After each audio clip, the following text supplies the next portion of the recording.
अस्सलाम वालेकुम dear friends. अज जेका असां इंफॉर्मेशन शेयर करे रहिया आहियूं उहा आहे हेक पारां एमएस एंड पीएचडी स्कॉलरशिप जे बारे में। हिन स्कॉलरशिप जो जेको नेम आहे उहो आहे advance skills development through international scholarship. इन स्कॉलरशिप में एमएस एंड पीएचडी जे लाइ अप्लाई करे सघनि था world's top 100 quality standard rank universities जे लाइ, जेके हींअर एप्लीकेशन स्टार्ट आहिनि। अचो त हिन जी प्रोसेस के ॾिसूं था त ही एप्लीकेशन कीअं अप्लाई कबी ऐं हिन जो प्रोसेस छा आहे। सब खां पहिरियां इन में जेके फील्ड्स आहिनि स्कॉलरशिप जे लाइ उहा आहे computer science, artificial intelligence, data science, software engineer and information technology. हाणे अचूं था एलिजिबिलिटी क्राइटेरिया ते। एलिजिबिलिटी क्राइटेरिया हिन में आहे जेको आहे कैंडिडेट के पाकिस्तानी नेशनलिटी हुजे या त जम्मू एंड कश्मीर जी नेशनलिटी हुजे। ठीकु आहे। must have 16-year BS in computer science, software engineer, information technology, PS computer engineering, electrical engineering for MS scholarship।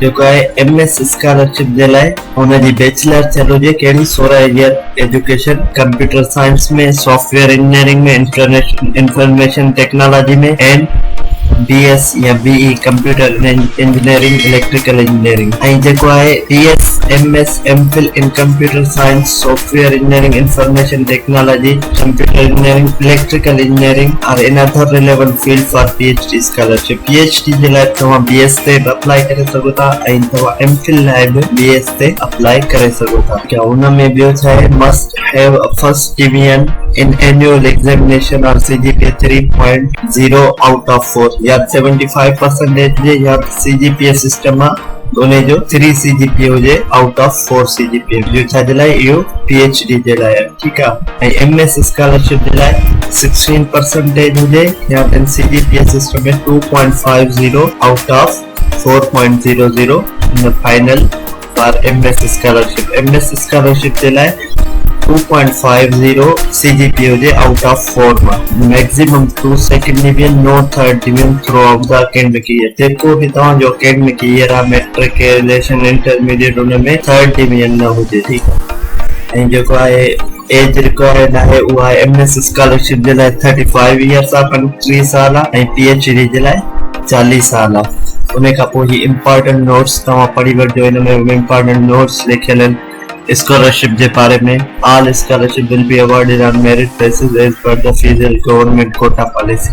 जेको आहे स्कॉलरशिप फेडरल गवर्नमेंट जी कोटा पॉलिसी ते ॾिनी वेंदी। ठीकु आहे। उन खां पोइ जेको आहे हिन जी डेडलाइन जेको मस्ट आहे तव्हांखे एप्लीकेशन प्रोसेस करणो आहे उहा आहे अक्टूबर 25 ताईं तव्हांखे एप्लीकेशन जो प्रोसेस पूरो करणो आहे। ठीकु आहे। उन एप्लीकेशन जी 500 रुपया नॉन रिफंडेबल फी आहे जेका तव्हांजी टेस्ट वरिती वेंदी हेक जे तरफ़ां। तव्हां छा कंदो, कंहिं बि HBL जी ब्रांच में वञी ही जेको अकाउंट नंबर आहे 1742790133401 इन में कंहिं बि HBL में वञी उन्हनि जे डिपॉजिट स्लिप में तव्हां 500 रुपया पे कंदो इन अकाउंट नंबर ते ऐं उहा स्लिप तव्हां अपलोड कंदो पंहिंजे हेक जे पोर्टल ते। इहो जॾहिं प्रोसेस तव्हां पूरो कंदो तव्हां खां हेक एप्टीट्यूड टेस्ट वठंदो HEC जे नाले सां। उहा टेस्ट जेका कंडक्ट कंदी उहा एजुकेशन टेस्टिंग काउंसिल कंदी।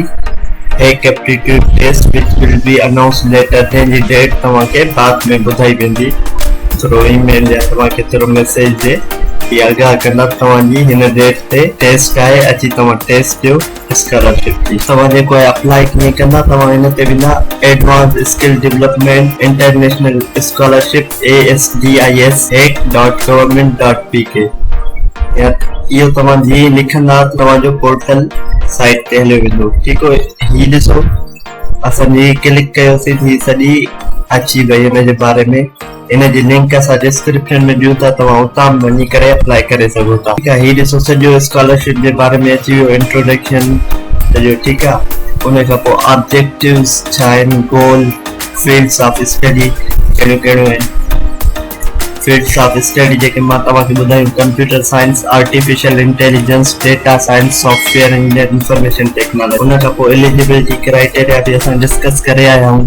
जो सॼो हिते डिटेल में लिखियल आहे, तव्हां हिकु हिकु पॉइंट खे पढ़ी करे ऐं पोइ अप्लाई कजो जीअं तव्हां खां का ग़लती न थिए। ठीकु। उन खां पोइ ही ॾिसूं था हाउ टू अप्लाई कीअं कजे।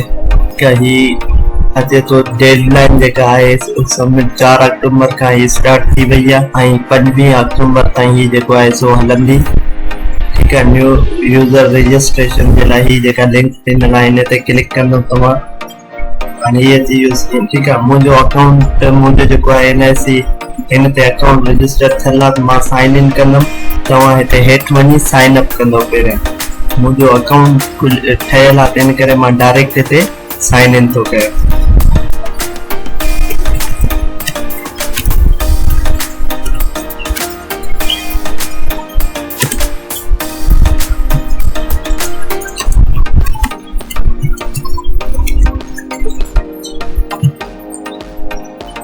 ही ॾिसो साइन इन थी वियो, ही पोर्टल अची वियो ऐं हिन ते असांखे फर्दर एप्लीकेशन जो प्रोसेस करणो आहे। जीअं असां एप्लीकेशन जो प्रोसेस पूरो कंदासीं त ही असांजो सबमिट थी वेंदो as a application as a PhD scholarship. मुंहिंजो जेको आहे सो डिसिप्लिन इन मां को बि न आहे, इन करे मां एलिजिबल न आहियां अप्लाई करण जे लाइ। जेके बि एलिजिबल आहिनि त उहे ज़रूर इन अपॉर्चुनिटी मां फ़ाइदो वठनि ऐं फॉरेन स्कॉलरशिप जे लाइ अप्लाई कनि। त जेके फील्ड्स हुयूं उहे हुयूं कंप्यूटर साइंस, आर्टिफिशियल इंटेलिजेंस। ठीक है, ये सब फील्ड्स हुयूं त जेके भी कंप्यूटर रिलेटेड या इंजीनियरिंग रिलेटेड कैंडिडेट्स आहिनि या वीडियोस तव्हां वधि मां वधि उन्हनि सां शेयर कयो त जीअं सिंध जे नौजवाननि जो फ़ाइदो थिए ऐं हू एज अ फॉरेन स्टडी लाइ वञनि ऐं रिसर्च डिग्रीज़ में पंहिंजो कैरियर ठाहिनि।